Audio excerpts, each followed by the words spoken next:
What if I was to tell you that your brand new EV wouldn't last as long as my jacket?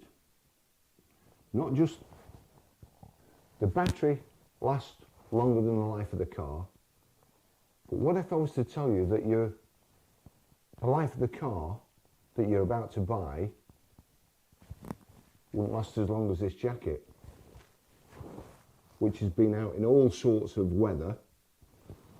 I've probably had this 2002, 2003 perhaps. So it's probably 23 years old. And for all those people who like to point out how old I am, sometimes it's not a good thing, because I've still got this jacket, it's still like new. Let's see if your jackets and your clothes, when you're calling me names, still fit you when you're 67. But perhaps I'll look a little bit silly now. You'll still need a car in 20 odd years, you know, but it won't be around unless you get the people who made this jacket to make an EV. So that's unremarkable.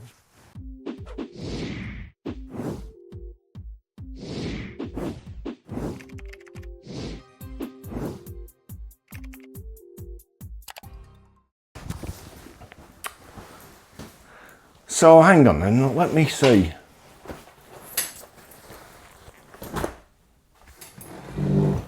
What if I was to tell you that your car and your battery, which lasts the life of the car, wouldn't last as long as this t-shirt? Okay? What if I was to tell you that your car, your EV especially, wouldn't do as many miles as this t-shirt's done? How about that?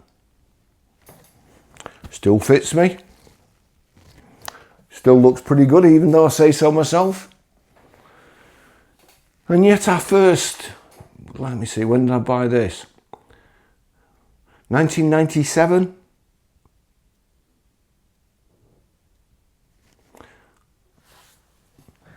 Right, okay, well let's go a little bit deeper into it. I've never had to charge this.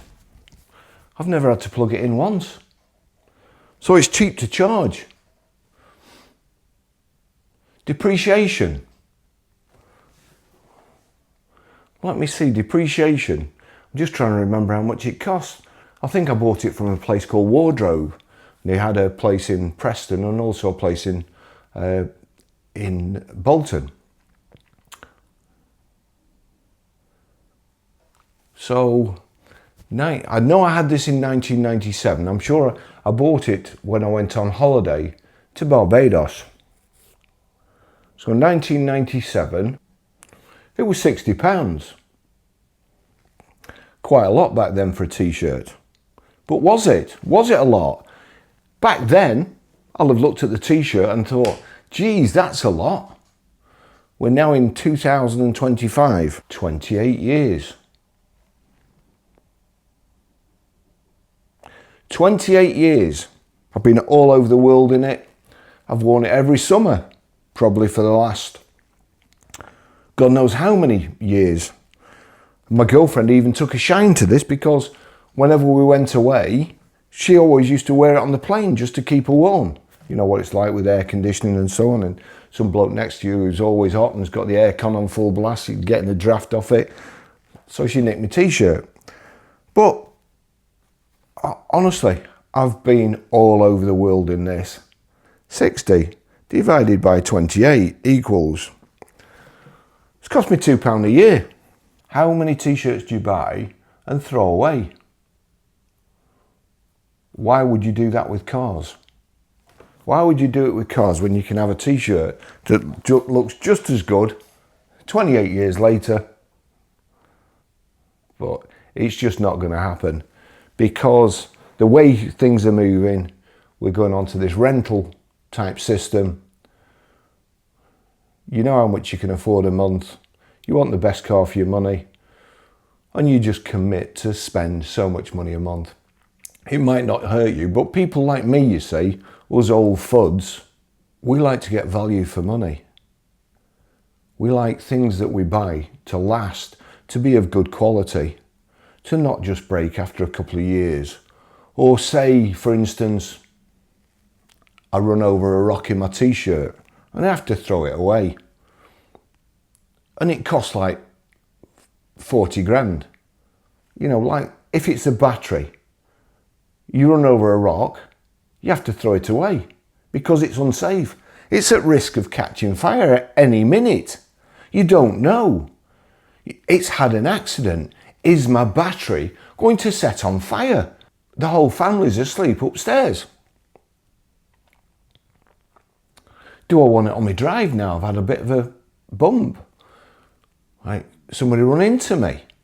Somebody reversed into me on the car park. For instance, my car outside, it has probably, I thought it was about £2,000 worth of damage at first, but then I found out yesterday that the headlight is £680 and it needs a wing and a bumper. And you know what happened to that? They're doing the flood defences along here, so they've cut the car park off there. You can't get up the main road. You have to come through the cricket club. The big wagons that are bringing all the ballast and stuff and the big concrete flood defences, they have to come up here. A digger or a crane unloads them and then they have to do a 3-point turn. Guess where my car was when they were doing a 3-point turn? It was just behind a big lorry, obviously, that they didn't see. So they reversed into it and they kindly just drove off. Never told me, never left a note to say they'd done it. They just reversed into it, fucked the wing, the bumper, the headlight, and drove off. It's going to cost 2.5 grand, no doubt, to get it fixed. I'll probably pay for it myself rather than go through insurance because I've got 2 policies on with them, and because I've had a company car pretty much all my life, and I've retired and I've got 2 private policies that now have 12 months no claims on them, and no doubt my policy will go through the roof. So I'll probably just pay for it myself. However, that's the wing, the front panel, the headlight. What if that had been an electric vehicle? The whole car could be a write-off, because that's what happened to the Porsche Taycan in Spain. He just bumped into another car in a car park. Just put his foot on the accelerator instead of the brake by accident and clipped another car. Car set on fire. I don't have an integral garage. Would I have an EV in an integral garage? No, I wouldn't. Just no. Would I charge it just outside my house? No, I wouldn't. I just wouldn't do it. I'd have to throw it away. That car is just over 12 months old. I wouldn't want it. I wouldn't want to be driving up the road and the car set on fire. Oh, Buzz, that doesn't happen. EVs don't set on fire. It's a big myth. You're lying. Petrol cars set on fire and diesel cars set on fire, not EVs. There's facts and figures out. An Indian couple narrowly escapes their EV bursting into flames in Ajmer, 2nd of the 5th, 2025. Do you know, I wish they'd start reporting the fires we have in England and not pretending the diesels and petrols. Bharat Keswani and his wife were travelling in a Tata Tiago electric car when the fire broke out. Smoke suddenly began emerging from the car's bonnet. Flames began to appear. Alarmed by the sudden fire, both Bharat and his wife immediately stopped the car and jumped out to save their lives. They moved away to a safe distance as the fire quickly intensified. A fire brigade team reached the spot soon after and successfully brought the blaze under control before it could spread or cause more damage. No injuries were reported in the incident. Kudos to the Amgia Fire Service for a quick response with no casualties. Just here, there's a bit of a note. EV fires are a result of damage, factory defect, and various other factors. So it could be anything, couldn't it? You know, it could just be anything, basically. If you stay, and this is from the firm who reported this, which is EV Safety Products, EV Safety Incorporated. They've got an agenda, they're selling EV safety products, but even so, this is a legit story. If you stage electric vehicles on your commercial property, protect your business, because you could lose your whole business. With one electric car, you could lose your own business. With the first suite of fire safety apparatus, an online training designed for parking garages, convenience stores, hotels, fleet ops, car rental agencies, airports, multifamily complexes and other campuses. Well, electric fires. Well, ice cars catch fire. I remember when I was an apprentice, there was a lad there, good lad. He'd got a Reliant Robin and it was yellow. Before, I think it was before even Fools and Horses even came out, he'd got one. Can't remember his name, but he was a lovely lad, went on to be a policeman. And it failed the MOT, needed a bit of welding. So our fabrication shop at the end, all the welding equipment, he worked in the fabrication shop and could weld. So he gets the car in on his dinner hour, goes to weld it with an acetylene torch and welding rod. Boom. Fiberglass went up in flames. Before the fire brigade got there, there was nothing left of it. We could have lost the whole fab shop. The only saving grace in the fab shop was there's nothing flammable. It was all metal machines. It's metal, concrete, and the roof was 50 foot high. How do you know the roof was 50 foot high? Well, because I used to be quite cheeky when I was an apprentice, and we had to do some repairs on the roof. While I was up there, they took the ladder away. So I spent the whole afternoon on the roof not being able to get down. And another time, because I was cheeky, they chucked me in the scrap bucket, which was attached to the biggest crane you've ever seen. And then George Wagstaff, the crane driver, took me up in the air and left me there all dinner time in the scrap bucket. And the worst thing was, we were right on the seafront, it was windy, and the bucket was just going round like so. I was 15, I'd just left school. Yeah, back to my story. Shut up about that, Baz. So, this car in India just burst into, don't happen in the UK, Baz. We don't have electric fires in the UK. Oh. You won't want to know about this one then. 9th of the 5th, 2025. What are we now? What date? We're the 12th. So 3 days ago. The shocking images show a fireball tearing through vehicles outside the £550,000 house in Chandlersford, Hampshire, in the early hours of this morning. A spokesman for Hampshire Fire and Rescue said crews from 3 different fire stations attended the scene. 3 different fire stations. I've seen one crew put out a nice vehicle that was well on fire. Somebody had set that one on fire on purpose, which, you know, begs the question, what happens if an EV doesn't just catch fire on its own? What happens if somebody sets fire to one on purpose? What happens if, you know, you can't have terrorists going into bombs, you know, like the Unabomber and with a pickup full of explosives. These days, you don't have to do that. You just have to go in with a lighter. You've got all the explosives you need. Absolutely all the explosives you need to do that sort of damage, I think. Kudos to the fire crews from Eastleigh, Redbridge and St Mary's who were alerted shortly before 5 AM and prevented the spread of fire to other homes. Look at this bloke's home though. There we go. Take the gable end off in the front.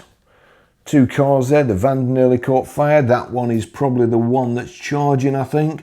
But they actually both look quite similar to each other. Those vehicles, I'm not sure whether they're the same. Almost looks like a buggy, doesn't it? But doesn't say what it is. There you go, look at that. That's the front of the house. Let's just have a look where the front door was. Oh yeah, the front door's incinerated, so you couldn't have got out there. Look at that.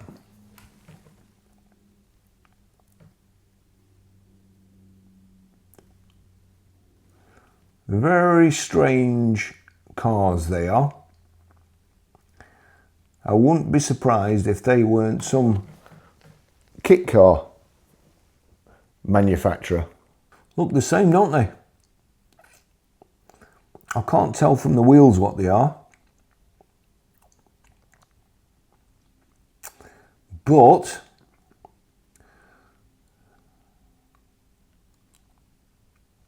they look the same vehicle to me. Who knows? So there you go. So EVs don't set on fire, do they? Much. And of course, don't forget, when you're repairing them, does your EV repair centre have a dead man's hook for emergencies? A dead man's hook emergency. Now, I must be honest, I've worked for Opel, Vauxhall, Peugeot, Talbot, Volkswagen, Audi, BMW, Mercedes. I sold Ferraris. In fact, do you know what we had? I don't know whether I'll be able to find photographs, but when I worked at Amari's, they had a special board to repair vehicles so that none of the sides got damaged. I always remember seeing, because somebody on top of the pops, and he had this microphone where he was on like so, and the microphone. Anyway, John the mechanic there designed this thing to be able to get to Lamborghini engines, because you've got all this beautiful paintwork at the back and then the engine was in the middle. So he had a board design that you could push up to it, and it was like a diving board, and he'd lie on the diving board like so and then work in the engine. So we had one of those, but you know what we didn't have? We didn't have a dead man's hook. Strange that, isn't it? This non-conductive pole features a hook that allows someone to pull an incapacitated person away from live electric components. Every EV workspace should have the safety equipment needed to protect lives and property. This article from the Buzz EV News reviews the basic electric vehicle safety kit for all repair shops. Well, not all repair shops. All repair shops that repair EVs. I have a friend who flies, and in the hangar it says, "Beware, aeroplanes bite fools." They should have one. EVs incinerate fools. And not only that, I believe they cook you from the inside. That's a lovely way to go, isn't it? Having your internal organs frizzed. Let's have a look. We'll just have a look at EV safety product, give them a plug. I've seen them before. EV safety fire blanket, EV safety complete fire solution. Oh look here, what have we got here? It looks like a bit of smoke coming out the exhaust there, of that diesel. Oh, what's it plugged into?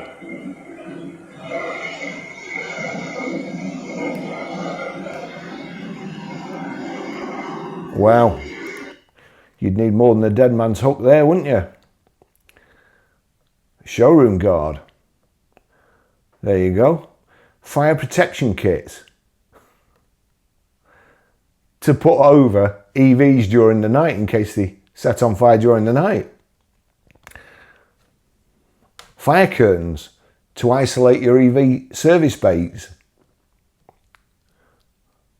Oh, look at this. Some firemen there in like a service bay.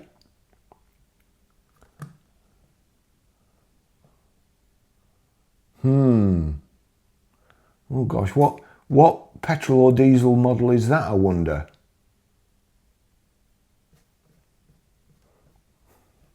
Okay, have I rubbed it in enough? No, I haven't.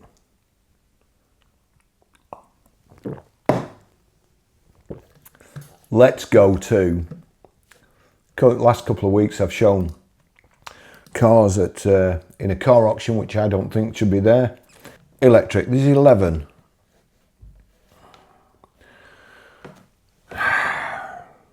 (2021) 71. Now, they've all got long battery warranties, haven't they? Yeah, don't worry about your battery because you've got a long battery warranty. If anything goes wrong with it. 26,774 miles, 2021 on a 71 plate.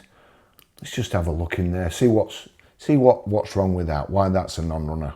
It's had 3 owners. Non-runner, does not start. Oh, but it's electric. It doesn't start. Okay. Next one. BMW iX3. 28,758. Well, you know, why have these not been fixed under warranty? What year is it? 23rd 11, 2021. Fault. Requires new high voltage battery housing. Why does it require one of those? I wonder if there's any photos. Let's have a look. With a bit of luck, they'll have put a photo in of the damage. So let's just have a look. Because bearing in mind, just at this moment,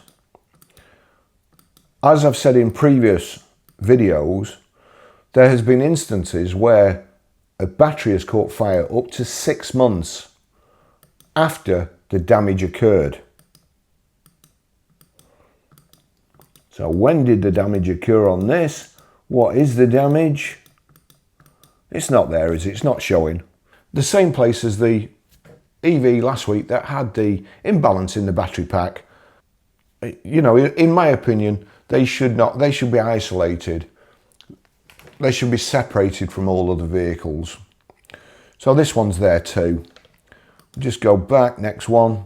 Incorrect mileage. This is a 2020 69. 28th of the 1st, 2020. So, you know, it's just over 5 years old, isn't it? Non-runner, high voltage battery fault. Doesn't take charge. Let me see if they give cap here. There's no report on the battery there, of course. Service history, MOT. We'll just go back. Cap, no, it's not showing cap. Oh, Jaguar I-Pace, 2021 71. What's wrong with this, I wonder? It's not done 1 mile, they won't be able to switch it on, so they won't know how many miles it's done. But that's 18th of 11, 2021. Manual cap value calculated, estimated 18,800. Non-runner, battery drain from TCU.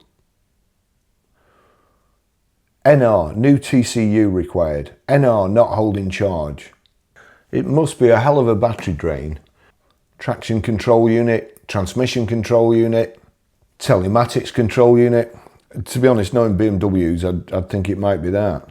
The body control units on BMWs, they're bad enough on petrols and diesels. So again, you put the same thing on an EV, all the faults that come up on them, the amount we've replaced those at 880 quid for a unit, plus the usual, oh, we need it in for an hour's diagnostic. Can you just sign off in an hour? Oh, all right, but we know what it is. It's the body control unit. Yeah, well, we don't actually know what it is. We have to, well, can you not just change the body control unit? No, we have to make sure what it is. All right, okay, hour. Ring, ring, ring, ring. Oh, yeah, it's Barry. Oh, BMW, yeah. You've not diagnosed the fault in the first hour. You need me to authorise the second hour.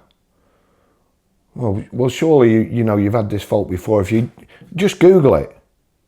Have you got a computer there or your phone? Google it. Put in what's happening. None of the windows are working. The electric hood's not going down, and you know, put that in, and it'll tell you it's the body control. What? Why can't you do it? Okay, so another hour. Right, okay, thanks. Ta. An hour and 5 minutes later, mechanic's been on Facebook having a fag outside.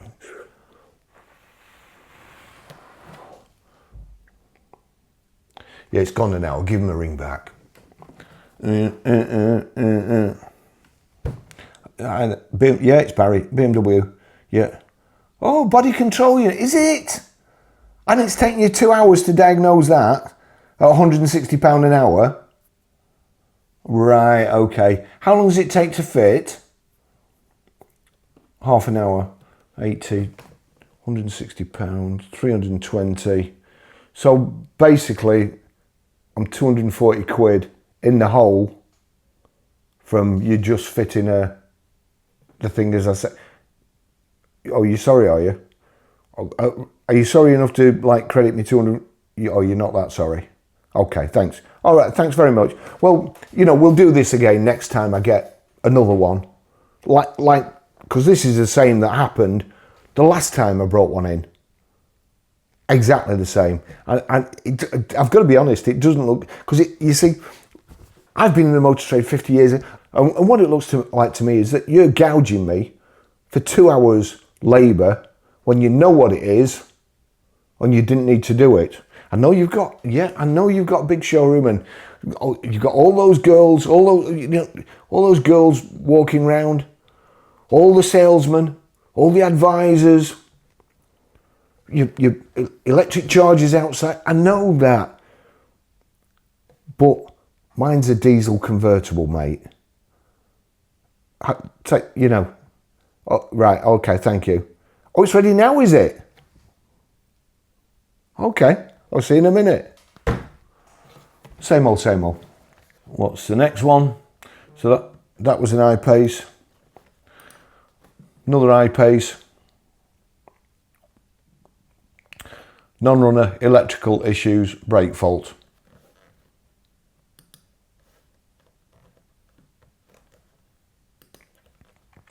Another I-Pace. Fault. Non-runner, high volt system fault. 26,800 miles. 28th of 9, 2020. Not one of these have been over 5 years old yet, have they? We get on to Teslas. What have we got here? No battery report, of course. 13th of 3rd, 2020. Engine doesn't start or drive. The engine doesn't start or drive. Non-runner EV battery fault. And the engine doesn't start or drive. There we go. Tesla Model S. 17 plate. 15th of 3rd, 2017. Fault, battery fault. Where's that? I'm sure that's the car that I looked at the other day. And I'm sure that the other day, I could be wrong. I don't want to say anything that's wrong. But I'm sure the other day it had a battery report.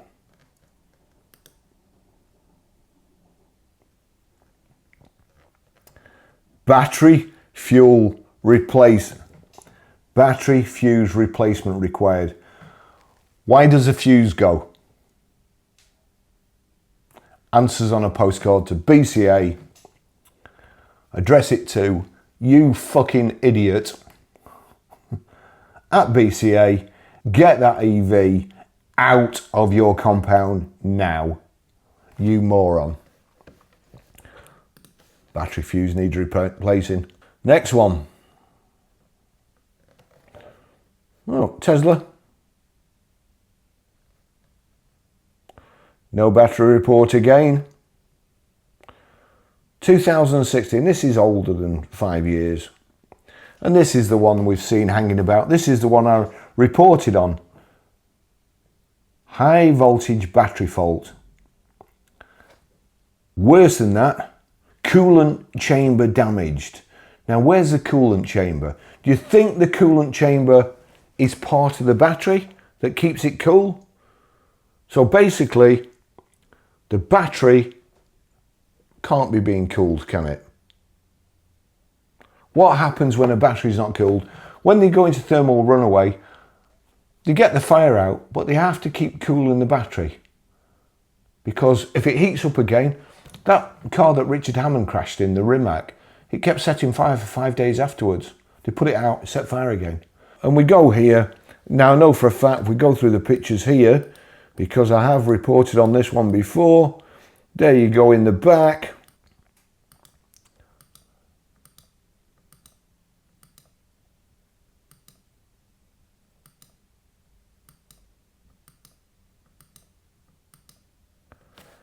Now I'll have to look at this one. Is this the one?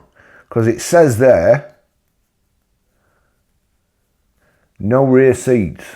Now the other one had no rear seats in either, but all the battery was exposed, and I pulled them up on it because that's in a place where you can go, anybody, people go, families go, lilac shell suits, pram, kid on the shoulders, another one being dragged, wife,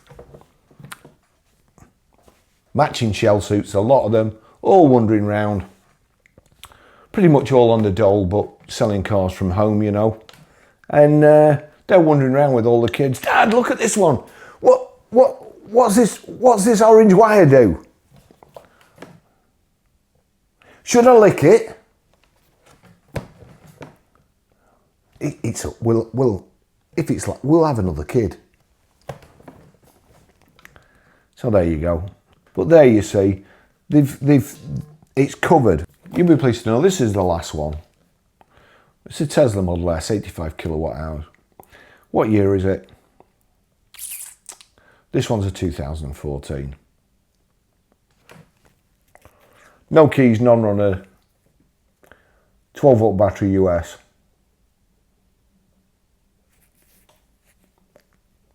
Bit of a project that, isn't it? I wouldn't like to code the keys in on a Tesla. So there you go. Another lesson in improvised explosive vehicles. At a garage near you, at an auction near you, on the road near you, in a car park near you, in an underground car park near you, on the Channel Tunnel near you, on a ferry going across the channel near you, on a drive near you, outside your house, in the car park, outside your office window.